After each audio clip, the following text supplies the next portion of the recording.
Hello viewers and welcome again to Discovering Truth, and I am Pastor Forbes from the Gateway Abiding Word Ministries here in the Gambia. We are now in part 4 on this interesting series entitled Our Work Ethic and Our Communication Styles. By the grace of God, we have used the first 3 episodes to talk largely about our communication styles. And I just want to remind us of the main verse out of the Bible we were using, applicable to everybody. It's a principle of life. It's in Proverbs, the book of Proverbs. You can look for it, Proverbs, Proverbs space 15, colon 1 to 4. You'll see it there. Verse 1 in Proverbs chapter 15 says, "A soft answer has the way of turning away wrath, anger. But a harsh word just increases the anger." So do I want to turn away anger, or do I want to stir it up? I definitely want to turn it away. So rather than using a harsh word, which is like pouring kerosene or petrol into fire, I use a soft word which disarms, assures, reassures, brings understanding, seeks peace, and drives away wrath. And then it said, the tongue of the wise knows how to apply knowledge correctly, properly.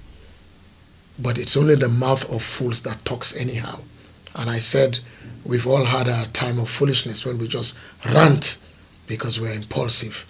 And then thank God we come back and we know this was bad. Sometimes when you hit the pillow at night, I didn't talk nicely to that person. The joy is if you're able to apologize, so that you are not kept feeling bad and the person is not kept feeling bad. And this bad just has a ripple effect. It amplifies in a cascade way into all kinds of things. Certainly into emotional issues. Then the last verse there said that the tongue that is wholesome is like the tree of life. A wholesome tongue, a healing tongue, a tongue of integrity, of encouragement, of upliftment.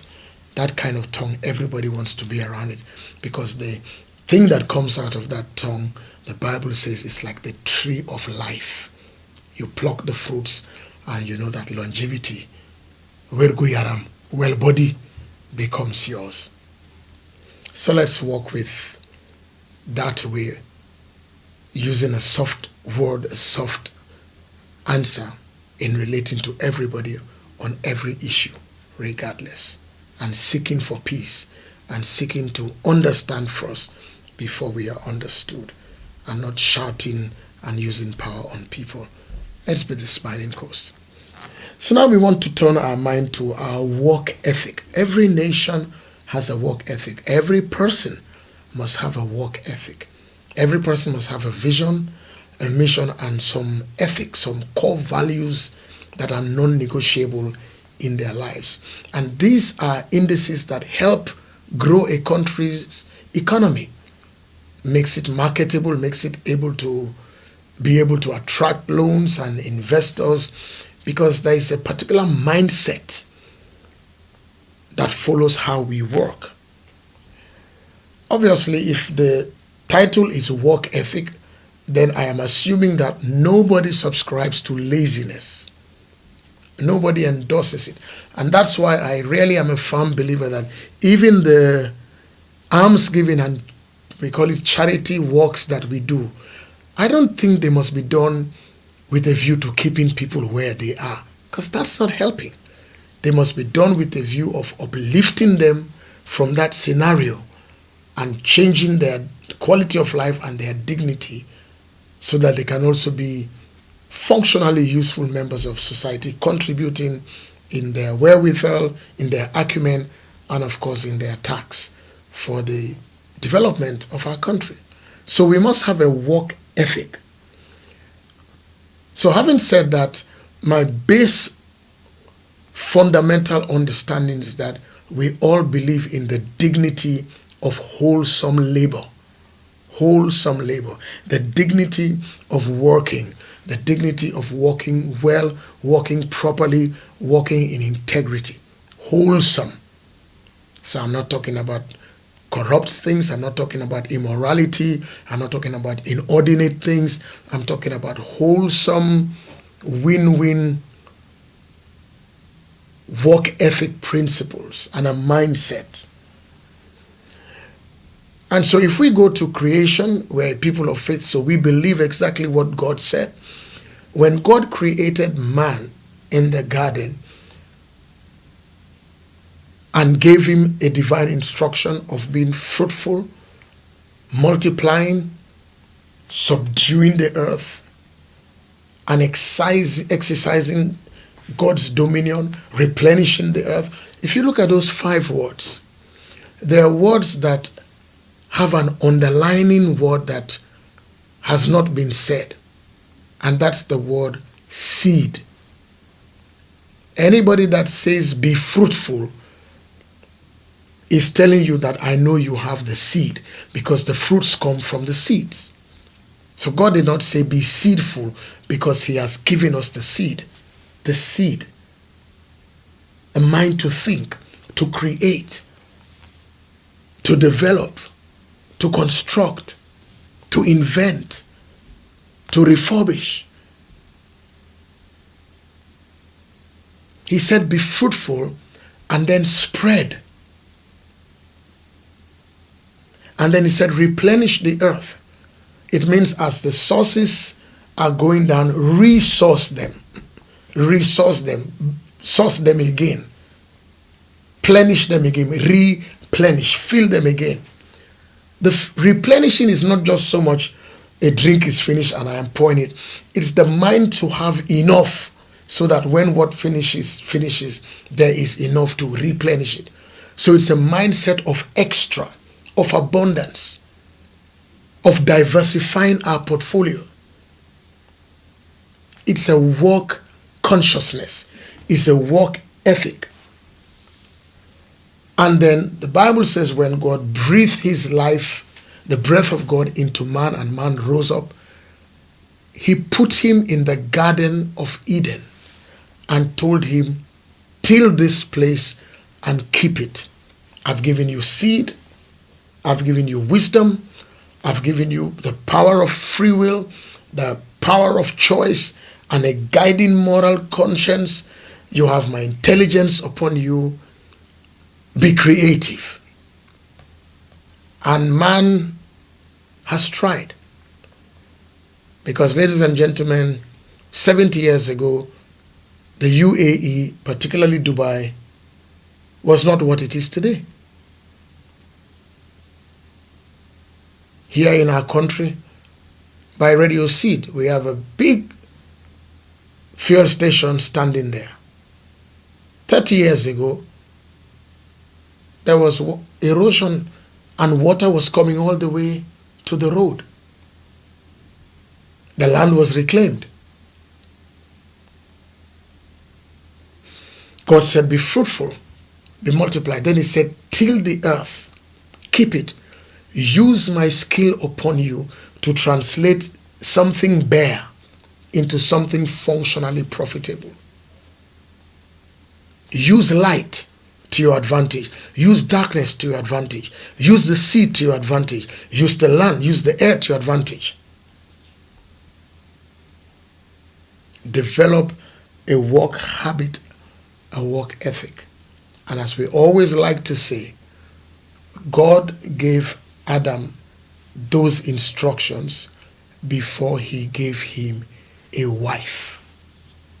You say, Pastor, what do you mean? I mean, it is dangerous to be married to somebody who is doing nothing. In himself, he's doing nothing. Then he wants to bring somebody else's daughter into his nothingness. Get a job. Do something. Wake up. Rise up. Put dignity in your life so that you don't live by what you beg people from their extras. Sometimes they give you a crushed $5 note with the supermarket receipt added to it. No. He gave Adam responsibility, duty, a task, labor, dignified labor consciousness. And from there, he can in dignity take care of another person. So what is an ethic? It's a set of moral principles. It's the principles that conduct how an individual governs themselves or how a professional group govern themselves. So the doctors have professional ethics, the accountants have professional ethics. I was told many years ago, I don't know whether it's true, that accounting firms and medical practitioners are not supposed to have large billboards advertising their practice, because the intent is not so much for money as it is to help humanity in the oaths that they swear. So you see an Arthur Andersen advertise, it's a little plaque. You see a dental surgery, it's a little plaque. It's not a whole big thing. Of course, time has shown that that's not too true, especially across the oceans. You find big medical practices being advertised on billboards that are 20 meters high, and lawyers, divorce lawyers, and all that.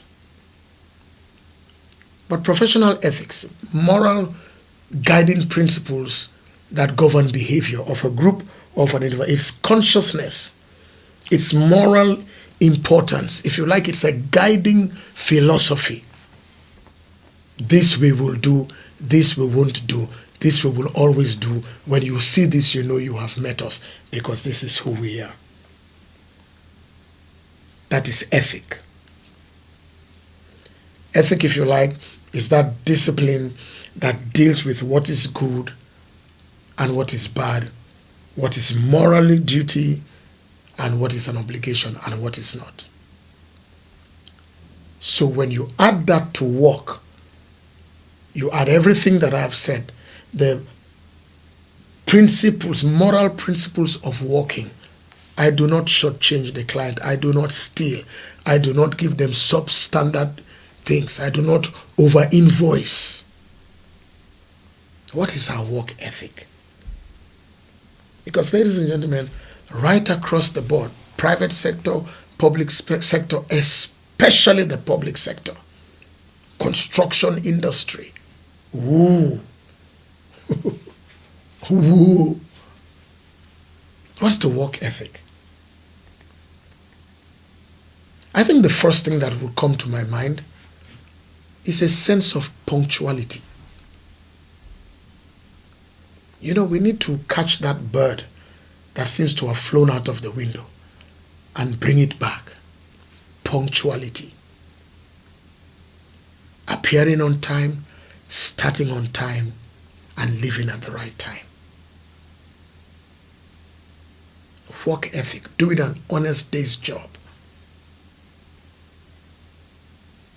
Knowing that you have earned what you have earned and not just got it because of games we played. Punctuality. Because, ladies and gentlemen, we are not the only people that work in the world. We are also not the only small country. There is Cape Verde, there is Togo, there is Benin, there are the islands of the sea. There are many countries, Botswana. There are countries that are like ours. There are people like us, 2 eyes, 1 nose, 1 mouth. Punctuality is an ethic. It's a moral principle. We should bring that to bear in our work. I have seen things on social media, people joking and saying that the 2 days holidays that we had for Eid, Wednesday, Thursday, people were happily saying that, oh, we are not going to work till Monday. But the holiday is Wednesday, Thursday. And people are arguing, well, we are praying on Thursday, Friday. You see, if I understand that my work is productivity and cumulative added value for the prosperity we all want, I'll go to work and go to work on time. Especially in the public sector, because you see, in the private sector, all these complaints that we do in the public sector, nobody does in the private sector because they know that it's going to be deducted. You clock in with your thumbprint. It's going to be deducted. The embassies that operate here, the companies, you go to work on time. 7 a.m. is 7 a.m., 7:30 is 7:30.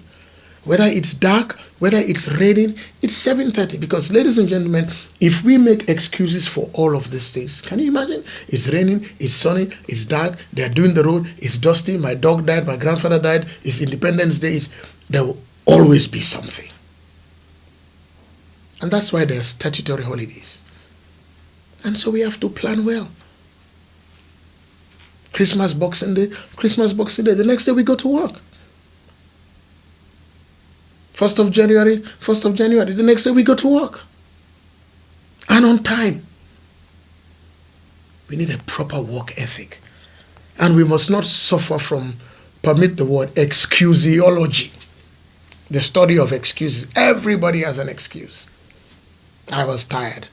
I had a stomach upset from the food. We went to a party. You went to a party, leave the party on time. Because, my friend, you have to put food on the table. Don't lose your job and get upset and run to the ombudsman. And other places, get a lawyer to go to court. But you know full well in yourself that you are cheating the institution. Punctuality. Don't be always late and excuse it. Work starts at 8 does not mean start dressing at 8. The meeting starts at 10 does not mean get up from your bed at 10. No. And let's postpone it. So I get invited to meetings. The meeting is 10, but Pastor, you can come at 11. What does that mean? Oh, it's 10 for 10:30. So now I see very psychedelic ways. You go to a conference and they say registration, attendance, arrival, 1 hour. 8 to 9 or 9 to 10, because they're trying to kill time for people to come. And then there's one musician singing and somebody doing spoken word, all that to kill time. Folks, time is money. Because once you tell me 10 and I plan myself for 10, there are other things I have to move around. And if they're at 11, I need to leave. And this is all round. Especially in leadership, government leadership. A program is starting at 8 and we all have to wait for big people to come, and we're all waiting in one room and the people come in 2 hours later. And then we all should stand in a line and shake hands. I think that's really wrong. We should value time. Because you see, if a politician is campaigning and we say, okay, we're all not coming, we are tired. No. When a politician wants votes, he will come to your house at night, come during the day. Some of them will come with money and knock and talk, and they will come. As I keep saying, I am yet to hear of the person who went to the embassies here, US Embassy, UK Embassy, late. They told you pick your passport at 4 and you went there at 5. No. 3 o'clock we are there. I know countries where people queue overnight, leave stones there. So we can do it. Want to catch a flight? We go on time. Because if we're late, the flight leaves us. And when it leaves us, there are many things that happen. You have to rebook, probably have to pay no-show fee, $50, $100, and God help you if there is still that same class in which you bought your ticket available. If not, you pay more. And sometimes it's good. You learn that lesson the next day. You are there. You wake everybody up at the airport. You're not going to miss it. So let's work on punctuality. The next thing in my mind is this breakfast scenario. So people tell you, come at 8:30. You leave where you are, put your own breakfast in a lunch pack, maybe put some tea in a flask, and you go there by 9 o'clock. People want to eat their mburo, akara, mburo, bullet, egg with mayonnaise and jumbo, and want to wrap their hands with the oily hands and the newspaper and chat about, and literally watch you waiting there till 10 o'clock. Ladies and gentlemen, again, we are not the only people who work and who have to get up without eating breakfast. So either the companies and offices and governments have canteens. I remember as a young boy The quadrangle, where Ministry of Health is, the quadrangle used to have a cafeteria. Oh, bless those days. Bless those good old days. There was a cafeteria. And you could go there and buy your lunch and eat. Quadrangle.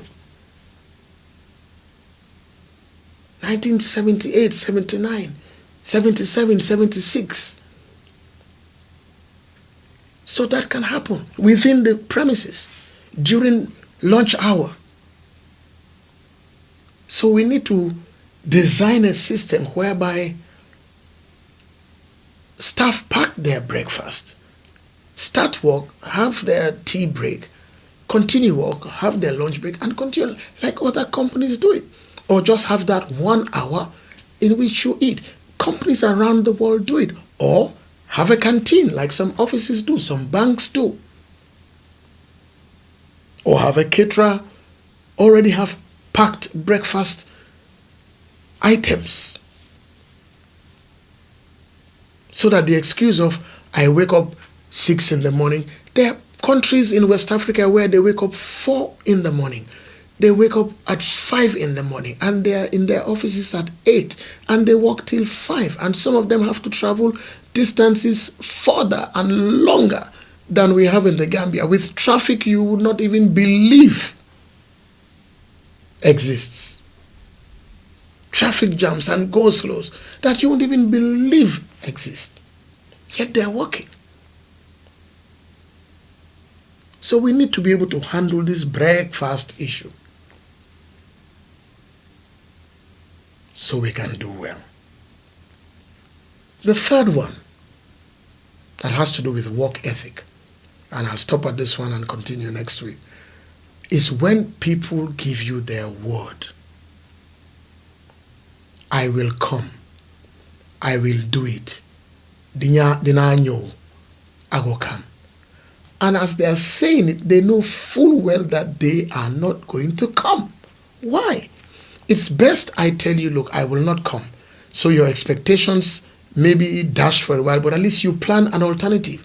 Then I tell you I will come and you place all your hopes on me, and I know full well I'm not going to come. I switch my phone on, or I come 5 hours later with no explanation. And that's not just office work, appointments, conferences. You see that with workers. You see it with all kinds of people, from electricians to plumbers to construction workers to all kinds. Manchion, I'm on the way. I'm on the way, he's actually in bed. I'm on the way, he's just jumping into the bathroom. Because you see, if you say, look, I'm sorry, I'm running late, I'm just stepping out of the house, then somebody can calculate their time and look, okay, can we reschedule this for another hour? I have something to do. I can dash to Banjul and come back. But there seems to be no respect for other people's time. Let our word be our bond. Let our word of honor be our word of honor.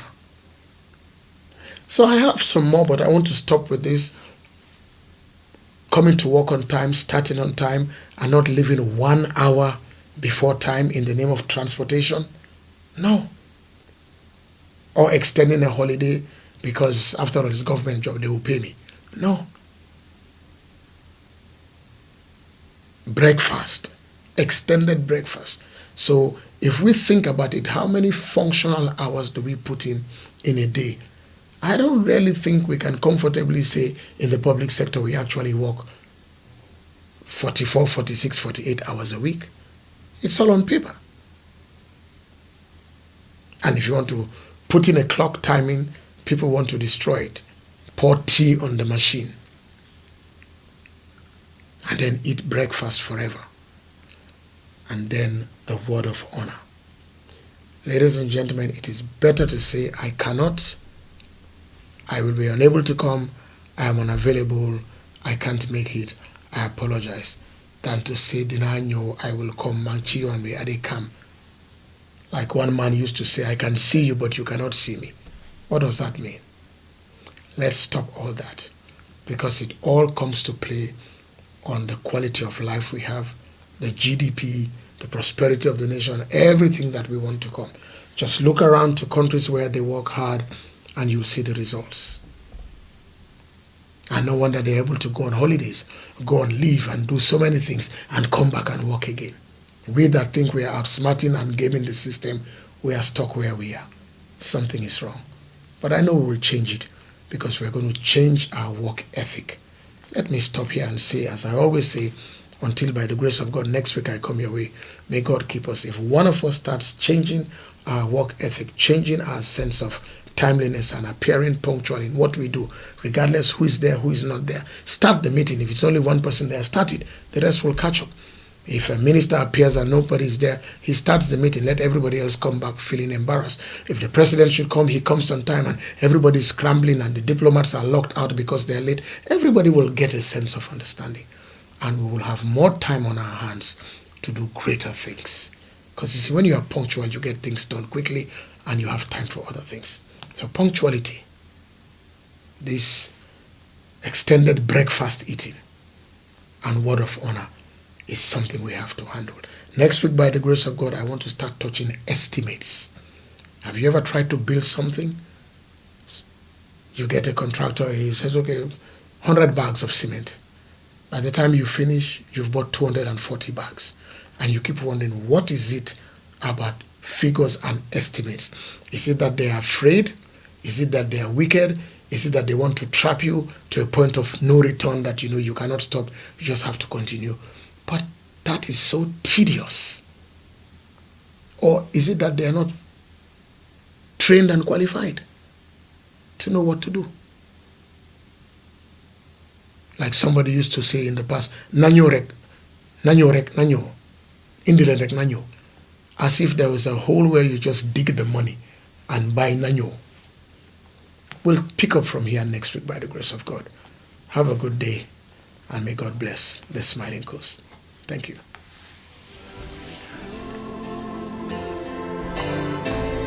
Discover